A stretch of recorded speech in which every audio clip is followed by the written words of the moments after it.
शिखर धवन ने officially international cricket से retirement की अनाउंसमेंट कर दी है। उनका करियर बहुत ही शानदार था, हालाँकि पिछले डेढ़ साल से वो टीम से बाहर थे और इस साल वो 39 के होने वाले हैं, तो इंटरनेशनल क्रिकेट में तो उनकी वापसी काफ़ी मुश्किल थी। लेकिन वो जितने भी दिन खेले, उनके करियर में बहुत बड़े-बड़े लैंडमार्क्स थे और सबसे बड़ा लैंडमार्क था 2013 का चैंपियंस ट्रॉफी, एक आईसीसी टूर्नामेंट जो इंडिया इंग्लैंड में जाकर जीती थी। होस्ट नेशन इंग्लैंड को फाइनल में हराकर, और उसके प्लेयर ऑफ द टूर्नामेंट थे शिखर धवन। शिखर धवन ने उस टूर्नामेंट में 2 सेंचुरीज़ बनाई थीं और उसके बाद वो highest run getter of the tournament थे। इनफैक्ट 2017 के भी चैंपियंस ट्रॉफी में वो इंडिया की तरफ से हाईएस्ट रन गेटर थे। वीरेंद्र सहवाग के ओपनिंग स्लॉट खाली करने के बाद इंडिया को एक अटैकिंग, एक अग्रेसिव ओपनर की ज़रूरत थी और शिखर धवन ने 2013 में अपने डेब्यू टेस्ट मैच में ऑस्ट्रेलिया के अगेंस्ट मोहाली में 187 की ऐसी अटैकिंग इनिंग्स खेली कि सारे इंडिया ने कहा कि भाई दूसरा सहवाग आ गया है लेफ्ट हैंडेड वर्जन में। वाइट बॉल में भी कहीं ना कहीं सबको पता था कि जो इतनी अग्रेसिव बैटिंग कर सकता है वो वाइट बॉल में तो सक्सेसफुल हो गई। शिखर धवन ने अपना ओडीआई या कह सकते हैं इंटरनेशनल डेब्यू भी 2010 में किया था वर्सेस ऑस्ट्रेलिया ही, लेकिन वो शुरुआत में उन्हें सक्सेस नहीं मिली।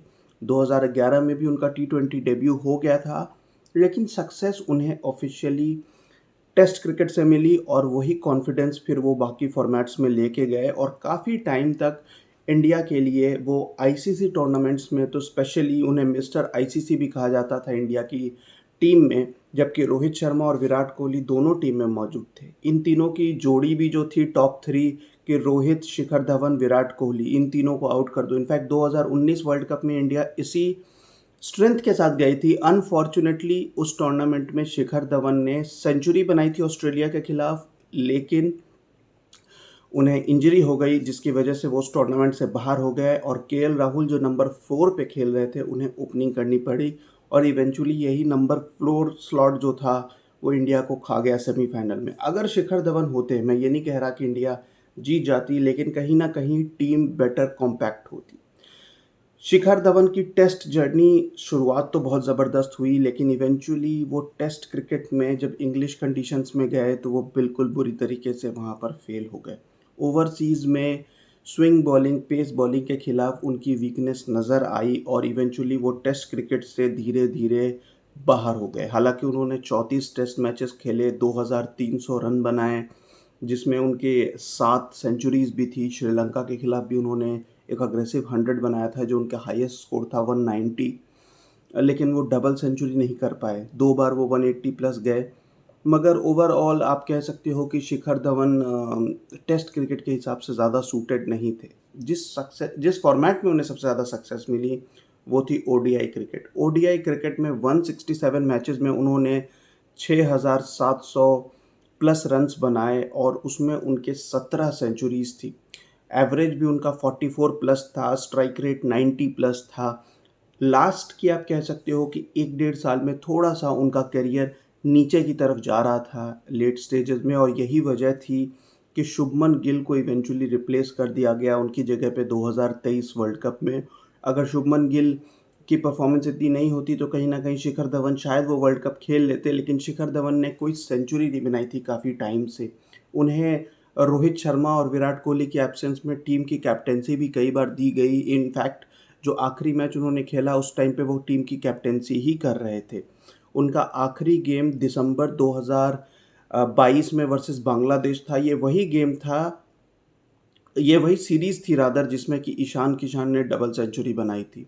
लेकिन उस सीरीज़ में फेलियर के बाद जब सीनियर क्रिकेटर्स रोहित शर्मा, विराट कोहली जो ऑल फॉर्मेट्स खेल रहे थे वो वापस आए, तो फिर शिखर धवन को टीम से ड्रॉप कर दिया गया और वही उनका आखिरी गेम साबित हुआ। टी20 क्रिकेट में भी उनका करियर ठीक ठाक रहा, हालांकि वो कोई सेंचुरी नहीं बना पाए, लेकिन वो टीम को अग्रेसिव स्टार्ट्स देने में काफ़ी सक्सेसफुल रहे। लेकिन आईपीएल के he is one of the legends, one of the highest run getters of the tournament. Almost 7000 run वो आईपीएल में बना चुके हैं, अलग अलग फ्रेंचाइजीज़ को रिप्रेजेंट कर चुके हैं। इनफैक्ट शिखर धवन के करियर की स्टार्टिंग में वो सहवाग और गंभीर के बाद नंबर 3 बैटिंग करते थे दिल्ली की टीम के लिए। बाद में वो मुंबई इंडियंस के लिए भी खेले और सचिन तेंदुलकर के साथ भी ओपनिंग करते नज़र आए। लेकिन इवेंचुअली वो सनराइज़र्स हैदराबाद या डेक्कन चार्जर्स की टीम में सक्सेसफुली फिट हो गए और उस फ्रेंचाइजी ने उन्हें एक लंबा रन दिया। बाद में वो वहाँ से निकले और किंग्स 11 पंजाब को रिप्रेजेंट कर रहे हैं फ़िलहाल। और आगे वो आईपीएल खेलेंगे कि नहीं ये डिसीजन पेंडिंग है, लेकिन मेगा ऑक्शन के पहले उनके रिटायरमेंट के अनाउंसमेंट और कंसिडरिंग कि उनकी एज अब 39 होने वाली है, आई एम नॉट श्योर कि वो आईपीएल खेलेंगे या वो भी सुरेश रैना, युवराज सिंह की तरह जो बहुत सारे लीग्स फ़िलहाल चल रहे हैं, वो उसमें रिप्रेजेंट करना चाहेंगे अपने आप को। क्योंकि स्टिल आई थिंक बहुत सारे लीग्स ऐसे हैं जो शिखर धवन को हंसी खुशी ले लेंगे, and Shikhar Dhawan is one of the most popular and positive people you will ever see. उनके पर्सनल लाइफ में भी बड़ी प्रॉब्लम्स रही, एंड आप कहीं पर भी देखोगे तो overall the players, the public, the people, they just love Shikhar Dhawan. Shikhar Dhawan में एक बहुत पॉजिटिव वाइब आती है। चाहे आप जूनियर क्रिकेटर्स को भी देखो, वो भी शिखर धवन की बहुत रिस्पेक्ट करते हैं। चाहे आप रोहित शर्मा, विराट कोहली या किसी भी इंडियन टीम के कोच से बात करो, तो वो शिखर धवन के बारे में हमेशा आपको पॉजिटिव बातें ही करते नज़र आएंगे। एक आईसीसी ट्रॉफी में प्लेयर ऑफ द टूर्नामेंट होना, of course I would say that was his greatest achievement. उन्होंने उस टूर्नामेंट में ना सिर्फ सबसे ज़्यादा रन बनाए, बल्कि वो आप कह सकते हो कि टीम इंडिया की एक आईसीसी ट्रॉफी जीतने में आप कह सकते हो सबसे इम्पॉर्टेंट रोल प्ले किया। क्योंकि इंग्लिश कंडीशंस में ओपनिंग करते हुए उन्होंने 338 रन्स बनाए थे उस टूर्नामेंट में, रादर 363 रन्स बनाए थे उस टूर्नामेंट में 90 प्लस की एवरेज से। साउथ अफ्रीका के खिलाफ उन्होंने 100 बनाया, उन्होंने वेस्ट इंडीज़ के खिलाफ 100 बनाया। 2015 वर्ल्ड कप की बात करूं तो इंडिया ने उसके पहले साउथ अफ्रीका को कभी नहीं हराया था, लेकिन शिखर धवन की मदद से इंडिया ने 2015 वर्ल्ड कप में पहली बार साउथ अफ्रीका को एक वर्ल्ड कप फॉर्मेट में हराया था। तो शिखर धवन की इस कैरियर को हम सैल्यूट करते हैं, and all the best to Shikhar Dhawan, and congratulations to him on a very glorious career. Keep watching guys, thank you.